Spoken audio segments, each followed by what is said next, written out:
May rollback nga sa gasolina, may dagdag singil naman sa kuryente. Alamin kung magkano sa agenda report ni Sujin Kim. Hindi pa man lubos ang nararamdaman ang tindi ng tag-init, sunog na agad ang bulsa ng maraming consumer. Umakyat ng 72 centavos kada kilowatt hour ang electricity rate ng Meralco ngayong Abril, o katumbas ng dagdag na 145 pesos para sa karaniwang household na kumukonsumo ng 200 kilowatt hour kada buwan. Ayon sa Meralco, ang pangunahing salarin sa pagsipa ng presyo ay ang mahigit 3 pesos na pagsirit sa presyo ng Wholesale Electricity Spot Market o WESM, isang indikasyon na manipis ang supply ng kuryente noong Marso. Tumaas din ang transmission charge para sa mga residential customer dahil sa mas mataas na ancillary service charge ng NGCP.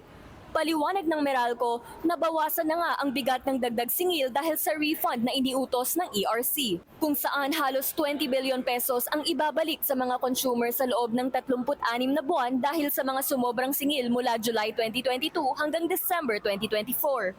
This could have been higher, no? So nabawasan nung awat refund yung increase ng generation, transmission at ng other charges.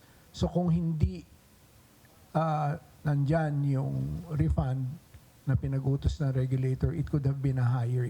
Samantala, aminado ang Meralco na habang papalapit ang eleksyon at kasagsagan ng tag-init, tumataas ang pangangailangan sa kuryente na inaasahang magpipik pa sa susunod na buwan. Yung pinakamalaking pag-increase ng demand will be experienced this May. So, ang expectation na natin with the increase in demand, may pressure na sa spot market prices to go up. That's why we're hoping that the ERC can release their orders that approves our 2 RE supply contracts. Ayon sa Meralco, mahigit 13,200 megawatts ang demand sa Luzon grid kahapon. So we can expect demand to increase by maybe another 1,000 megawatts in the coming days. Tiniyak naman ng Meralco ang kanilang kahandaan na tumugon sa mga aberya, lalo na sa paparating na holiday break. Para sa agenda, Sujin Kim, Billionaire News Channel.